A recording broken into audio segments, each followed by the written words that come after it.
call the meeting to order. Mike, can you call roll? Mr. Benford.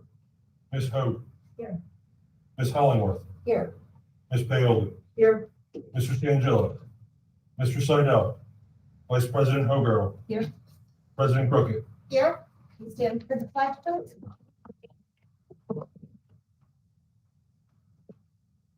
I pledge allegiance to the flag of the United States of America, to the republic which stands one nation, under God, indivisible, with liberty and justice for all.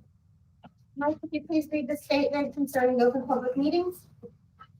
Public notice of this meeting pursuant to the Open Public Meetings Act has been given by the Superintendent of Schools in the following manner.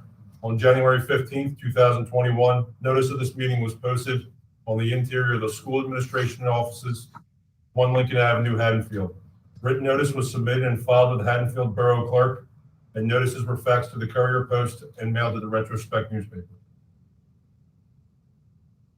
Okay, we're going to start by Mr. Catalano's going to give the oath of office to our newest board member, Ben Essenbeck.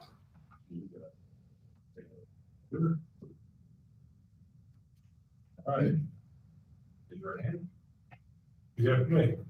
I, Gregory Essenbeck, do solemnly swear that I will support the Constitution of the United States That I will support the Constitution of the United States and the Constitution of the State of New Jersey, and the Constitution of the State of New Jersey, and that I will bear true faith and I will bear true faith and allegiance to the same and allegiance to the same and to the governments established in the United States and to the governments established in the United States and this state and this state under the authority of the people, under the authority of the people, so help me God. so help me God. I, state your name, I, Greg Essenbeck, do solemnly swear do solemnly swear that I possess the qualifications prescribed by law that I possess the qualifications prescribed by law for the office of member of the Board of Education, for the office of member of the Board of Education, and that I am not disqualified as a voter and I am not disqualified as a voter pursuant to by statutes 19-4-1, pursuant to statutes 19-4-1, nor disqualified due to conviction of a crime or offense nor disqualified due to conviction of a crime or offense listed in NJSA 18A 12-1, listed in NJ SIA 12-1, and that I will faithfully, impartially, and justly and I will faithfully, impartially, and justly perform all the duties of that office perform all the duties of that office according to the best of my ability. according to the best of my ability, So help me God. so help me God. Congratulations. Thank you.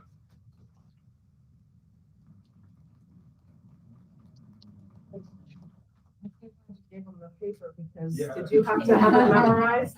It's gotten I longer just since was, we did it, right? Because we I did don't not think I ever had to No. say. It's reminding me of my first Shakespeare when you. Okay, Mike, could you call roll again, please? Yes. Oh. Mr. Benford. Mr. Essenbeck. Here. Ms. Hogue. Here. Ms. Hollingworth. Here. Ms. Paoli. Here, Mr. Stangillo. Mr. Seidel. Vice President Hogarth. Here. President Crooked. Here. Okay, we'll go on. We have some student commendations today, so we'll get started with those. Thank you, Ms. Crooked. Thank you, Board of Education members, for having us here this evening. We have some outstanding students to recognize tonight. If anybody is here for the National Merit Scholarship Program or the Volunteer Program, please come forward now so we can recognize you.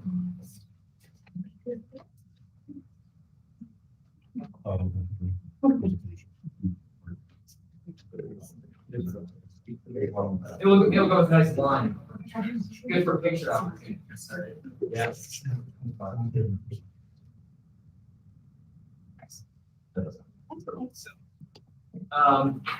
These students have performed extremely well on the 2020, fall 2020 National Merit Scholarship Qualifier PSAT test.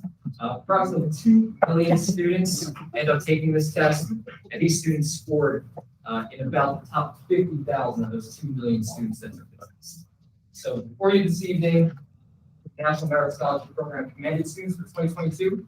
We have Ben Cass, Andrew Falkman, Nicholas Filioli, Leo Hamilton, Alexis O'Girl, Cyrus Mawala, Jack McDonald, Caitlin Chin, Jason Solak, Andrew Sullivan, Sean Sullivan, and Shane Ventura all earned the distinction of being commended students for the National Merit Scholarship Program. Congratulations to all. Fantastic. Thank you. We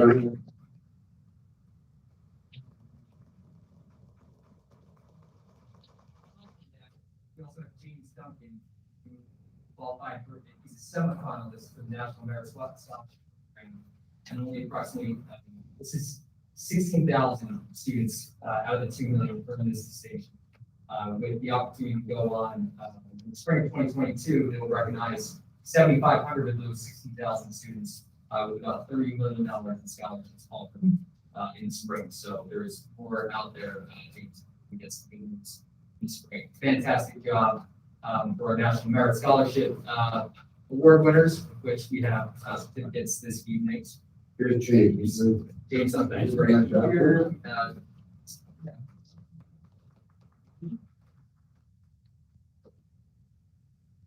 We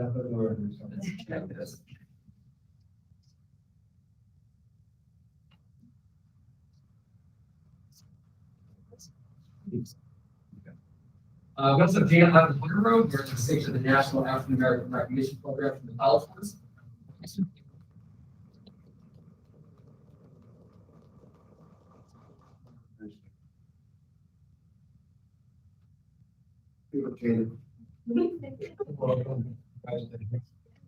We also have 2 students recognized in the National Hispanic Recognition Program from the college board, Christian Ball, and New York.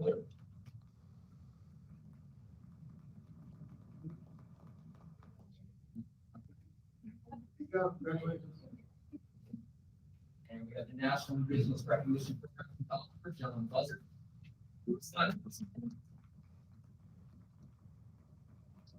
Also, the outstanding college for PSAT and Massachusetts announces that we're now being running.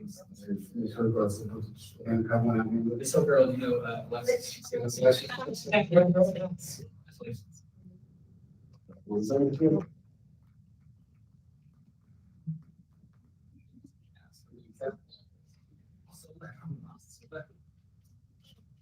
Sullivan. John Sullivan. Congratulations. Thanks so much.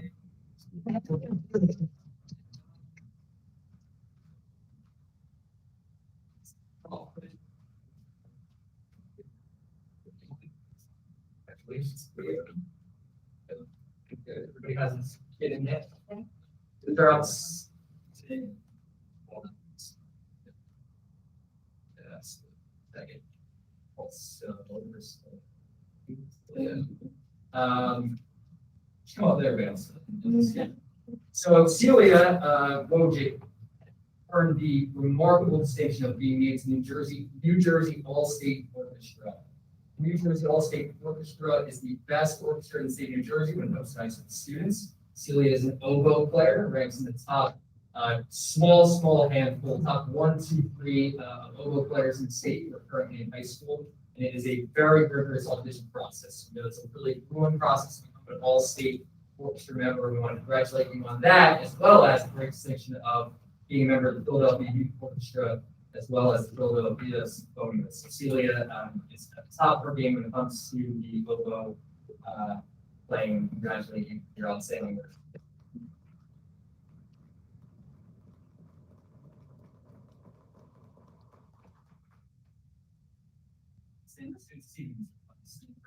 Congratulations.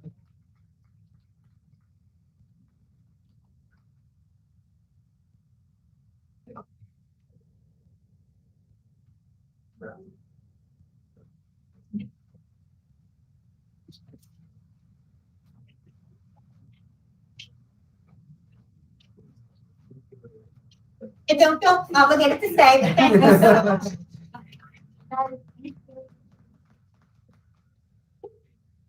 And thank you for taking the time to come out tonight so we could recognize you all.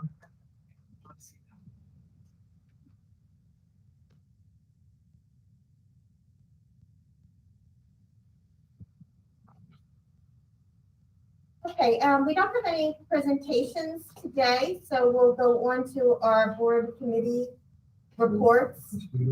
Or student report, sorry. Let's go on to our student representative report. We have Maddie Cush here, who's going to do our report today. So this year we are slowly returning to the HMHS that we all know and love, and we are able to start reintegrating our beloved traditions and getting reunited as a student body again. So one of our main priorities is to see how our students are adjusting to being back to a sort of normalcy in our school. So we recently conducted a survey among our students, and it had a wide range of topics. And one of them was about the bells, because we did recently just get rid of bells in the school. And our survey did show that most of our students wanted the bells to come back. So we had our music recording class give us 3 samples to be voted on, and we're going to see which bell sound our students think is most comforting to hear in the hallways. So our survey also showed that most of our students use dog time to meet up with teachers and have club meetings and also catch up on sleep. This year, we also were able to bring back freshman orientation because last year we had it in a very limited capacity. And our peer leaders have discussed how we have observed more immature behavior among our freshman classes than usual. And we kind of contribute this to COVID because the freshmen didn't have a normal middle school experience, so they aren't used to being high school students quite yet. In other news, we also have the Spirit Week dance next week, which will now be a semi-formal instead of just the casual look that we usually go for. And it is not a homeroom dance, and there are no outside dates. We also have Peer Bias did their 2nd training, and we are applying for No Place for Hate again, and they also are leading human dignity lessons. Our Minds Matter is looking into therapy dogs for midterms, which would be pretty cool.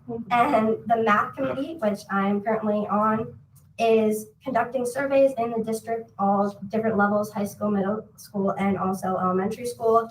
And the student representatives and I have been coordinating with Dr. Murray to figure out kind of the overall learner experience in the district of math students. And we have kind of gathered information on the best type of learning for our students and whether this is lecture-based or group-based work. And also we have seen from our survey results that we just recently conducted in each grade level is that students are a bit hesitant to ask for help, which we are looking for ways to improve this. And we have heard very positive feedback on our teachers in the district, which is not unexpected. We have very great math teachers. And overall, I think the students are ecstatic to get back to our Spirit Week festivities and especially hallway decorating. And I can speak for the seniors in that we are extremely determined to win this year. So, but we look forward to the rest of the month and just the activities leading up to Thanksgiving. And hallway is the Tuesday. And it's the 23rd is the day people can come and see it. Yes, I just want to say thank you so much, Maddie. And it's so great to see the progression of involvement of our students in the district as you get older and gain more independence and maturity and autonomy. So thank you for taking this role. And, even the students who are here today, I know they're not here at the moment, but the involvement in the school really makes it what it is. So we thank you all for being invested and contributing so much to the overall culture and atmosphere of our school. I think that it's a really great opportunity to have the students so involved because I think it's a really unique thing. And I don't think every school district would have students being able to have this position on the board. I agree with you. And I also don't know that all students are invested and that excited to participate. So it's great to see, especially having gone through COVID where we were kind of removed from one another. So it's great to see everyone back and being involved. So thank you. Thank you so much. Thanks, Maddie. Thank you. Okay, do not feel obligated to stay or we totally know there's tons of homework and other things that you need to take care of. Okay. So thank you so much. Thank you so much for having me. Thank you. Thanks, Maddie. And you can say hi. Thank you. Okay, we'll move on to board committee reports. Curriculum committee meets next week, so we do not have a report. Justin is not here, but did we have a finance facilities? I No. think with the week off, a lot of our, we didn't have it. Did we have any committees yet? Probably we didn't. And any PTA updates?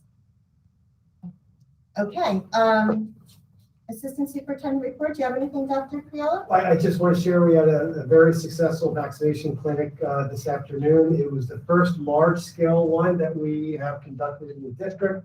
We vaccinated 175 students in about 90 minutes.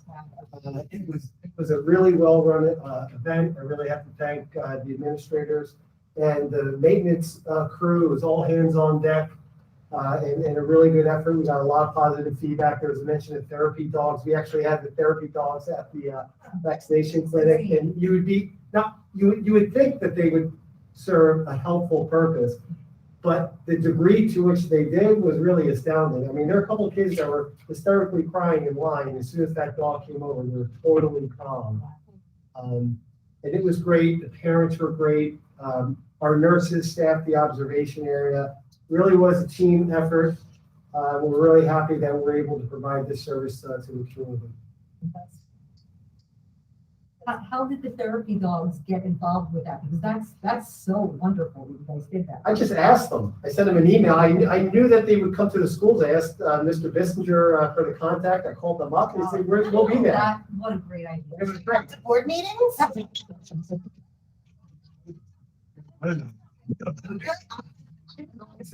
handlers were great. It's the first time I had the opportunity to work with them. They were really wonderful, caring people. Do we still have therapy dogs in the district anywhere? I know they used to visit Tatum. Yeah, they still visit.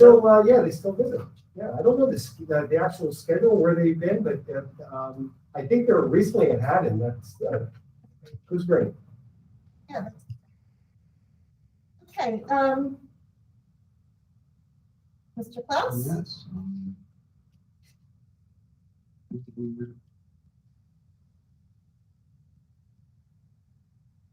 All right, so this will be a relatively brief presentation. So I'm just going to talk about, we discussed our challenge with substitutes earlier. I have an update on that, an update on our calendar discussions, as always, both numbers, and then a present presentation. So we discussed a couple of weeks ago that we were having challenges getting substitutes in the building and the stress that put on teachers, administrators, and kids. So we set out, I think you probably saw a call to arms of community members. We have 2 or 3 dozen people who are now Nice. applying. That is amazing. We have some people who said they won't take payment for it, to just come in, and do whatever we need to do. So starting next week, I'll be meeting with everyone to try to find out, it's curious because these are parents and community members. And some of them, like, my kids went to Lizzie Haddon, I want to go there. Other parents like, my daughter told me I can't be anywhere where she is. Right? So we have to work out those logistics of, what grades they'd like to work with, if anything, if any preferences. So the UBC approvals, we already had 2 approved. UBC approvals coming up in the next couple of weeks of several, hopefully dozens of people who are going to sub. One of the challenges is going to be, and this might, I have here, we may have to create a stipend position, is scheduling these people. Right, so at one point you say, okay, we have these 35 people who are willing to help us out, and we have sub positions open. How do we marry those 2 things?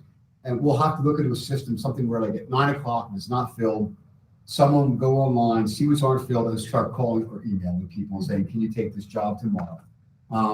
And that's work, right? So we have to get someone to do that, and so there's things like that we can put in place, but they're relatively simple. That we have the manpower.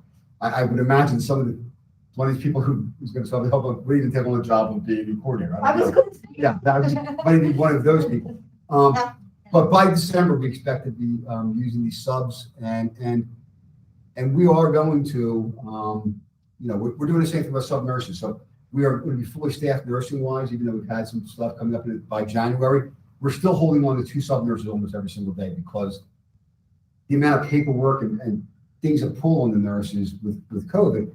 Same thing with our sub positions. If we get an extra body or 2 in every building, just so they can cover here, cover there, it's well worth it. So, this is really valuable. And I think once again, speaks to why this place is so special, this town, this community, and this school. So that's really good news.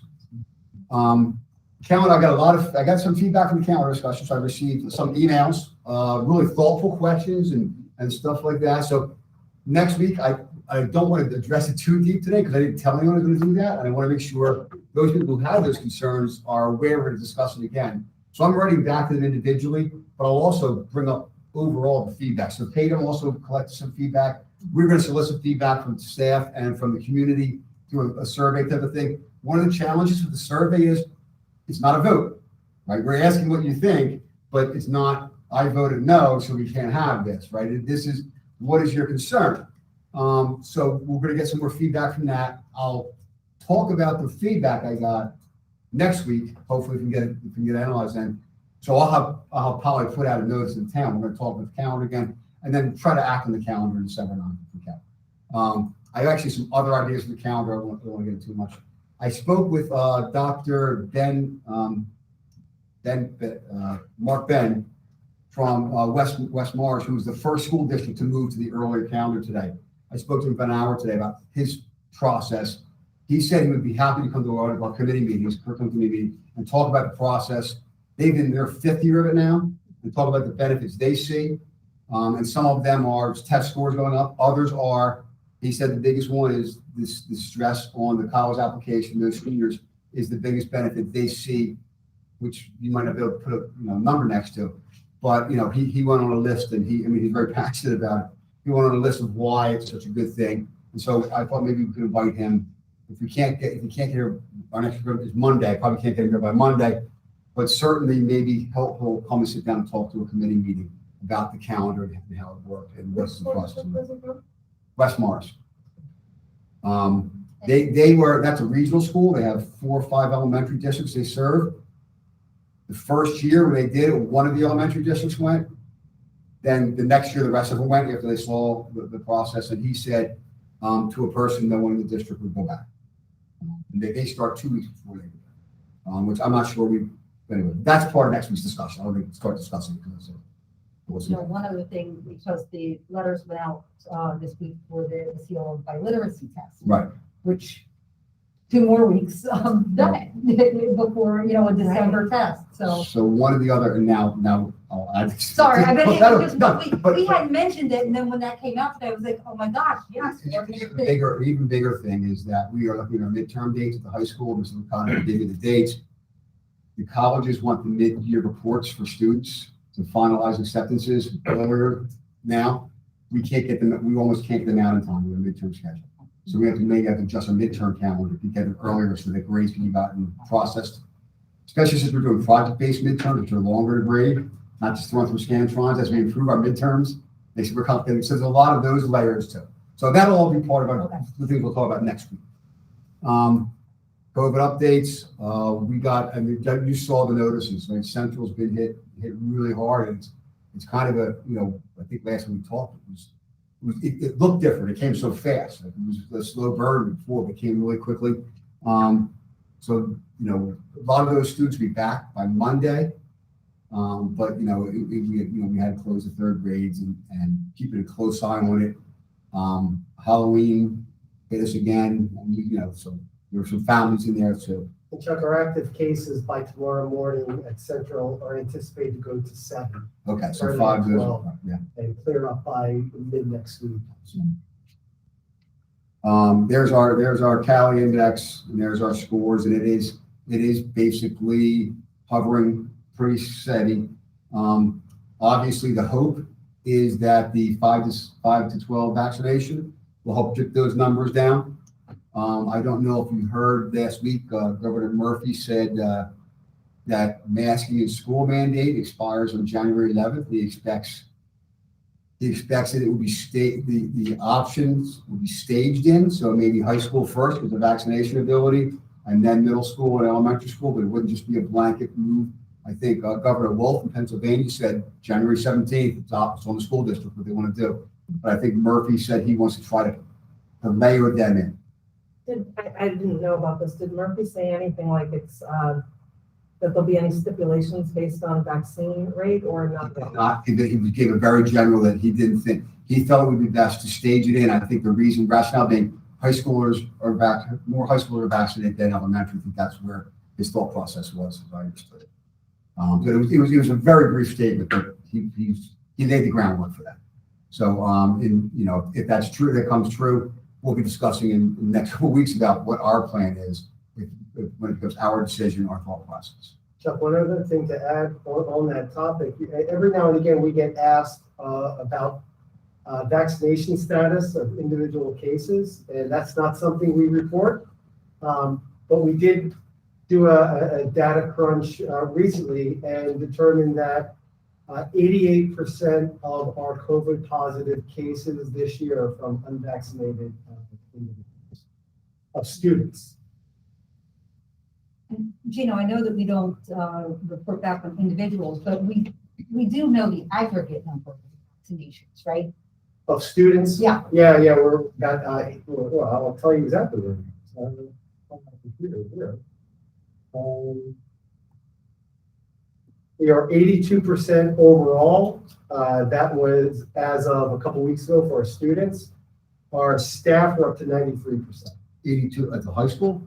No, district-wide of eligible. Eligible, okay, so students who are 12, eligible. so 12 more, okay, yeah, that's right. I'd be curious as the younger age vaccinations continue to see if you can break it out or see like if the elementary school is as high or higher. I don't know. I would, if my kids were that age, I think it's fantastic, but I'm curious if, all parents feel that way because the kids are younger. Well, based on the fact that we closed out our vaccination clinic for close to 400 kids, those slots filled up in about 35 minutes. It leads me to believe that we're going to have a pretty strong response overall and are anticipating a relatively high rate. And we learned that many families went and got vaccinated over break last week. So as soon as it was available, a lot of families did not wait for our clinic. They went out and vaccinated right away. So upcoming presentation. So next week, Mr. Banner's going to come with some student athletes and talk about athletics. We're going to open up a calendar discussion.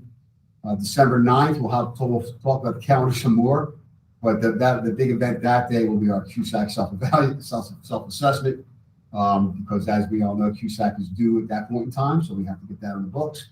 And then we're going to, something we focus on the arts and the athletics seems to be the focus, but we do have wonderful service clubs in this district and technology and STEAM. We have a variety of extracurriculars that kind of just fly on their own here and there. And then the portrait of the learner, which we've wrapped up, but because of where we are with how hectic it is in the world, we're pumping the brakes. We're going to release that probably in January. That way the teachers have some time to process it because it's not going to impact them too much, but we want to make sure that we're not piling too much stuff on them right now because there's Did they a have lot. a chance to give their ideas on that? Or was it just, There are teachers on the committees. When we last, when we were facing QSAC last time, you guys were very clear that yes, it's coming up, but we're in good shape. Everything's going to be fine. Is that where you're feeling right now? I think, yes, I haven't looked at Gino's looked at numbers more closely than I have. So the only numbers we have for sure are in program instruction, it's 100, each one of the 5 pieces is 100 points. Program instruction is 60 points based on academic performance through standardized testing. 40% is the paperwork behind it. We've earned 51 of the 60 possible points in testing right now. So we need 29 points to pass, right? We need 80 to pass. There's almost in that, as poorly as we did last time, we got a 67 in program instruction with that piece of curriculum. So now we have, look at that 67 plus all the curriculums with it. So that's good. The finance and operations, I think, look really good. I guess the personnel is probably the only other tricky one, really. We'll try to hold things together because it's a little all over the place. I really just wanted a sense of, you're feeling like. I think we're going to do very well. Okay. We have a follow-up meeting, I think it's next week, and by the end of next week, we'll have a good sense of our projected score. And that's what I have for tonight. Great, thank you.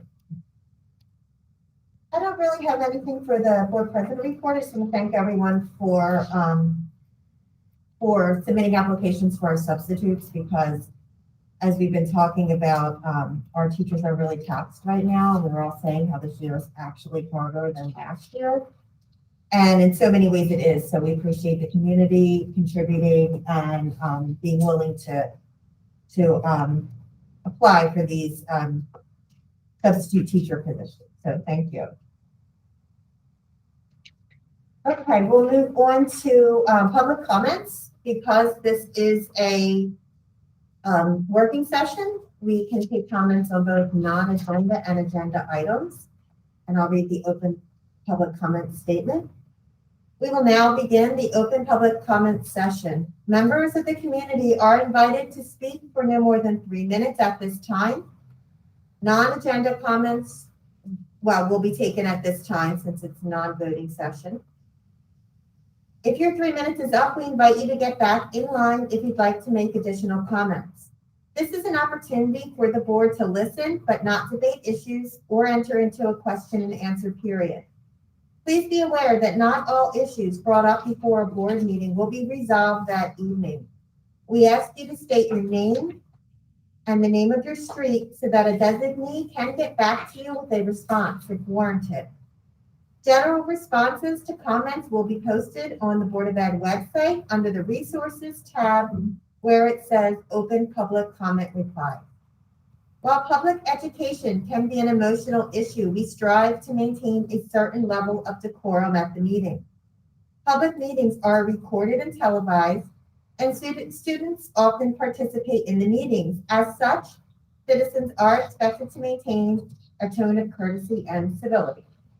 So please, if anyone would like to make a statement, you're welcome. Okay, we'll move on to review of the agenda items. Since it's a working session, remember I'm going to try just reading the topic and giving everyone a minute to look it over. And if anyone will go through each of the sections, like 9 governance. So at this time, look over governance. If you have any questions, or comments, we'll discuss. Does anyone take a minute to look over governance?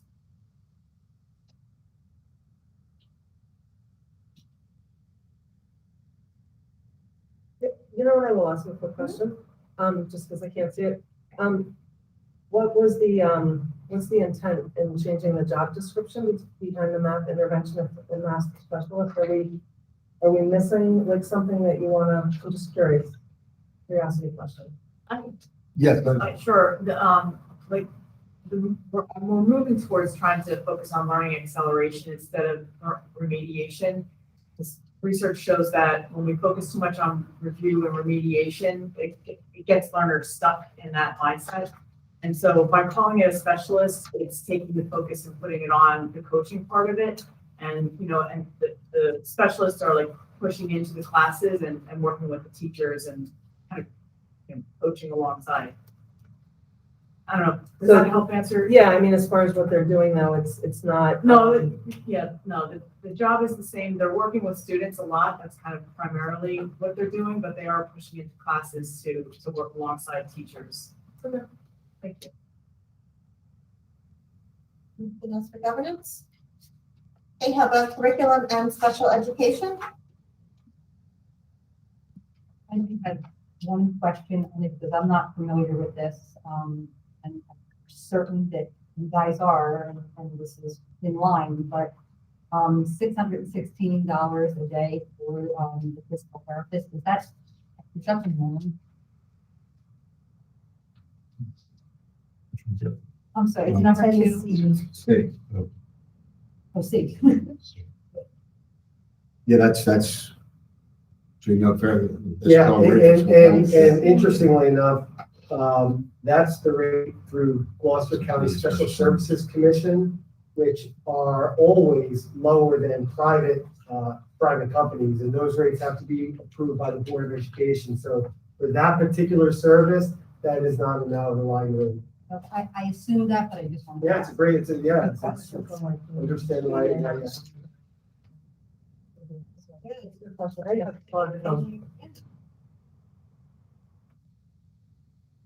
Okay, anything else for curriculum and special education?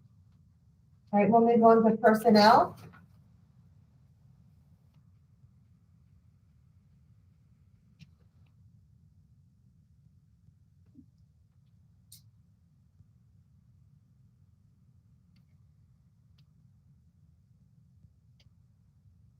Okay, we'll move on to approval of business and finance recommendations.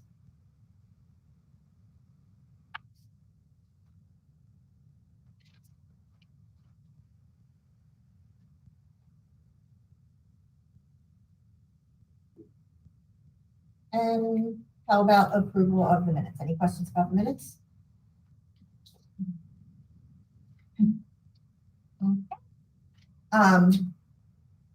Items for future consideration by the board?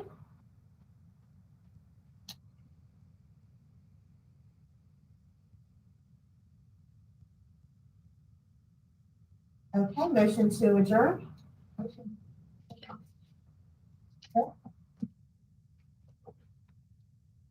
Did you get that? It was Linda and Lynn, was it?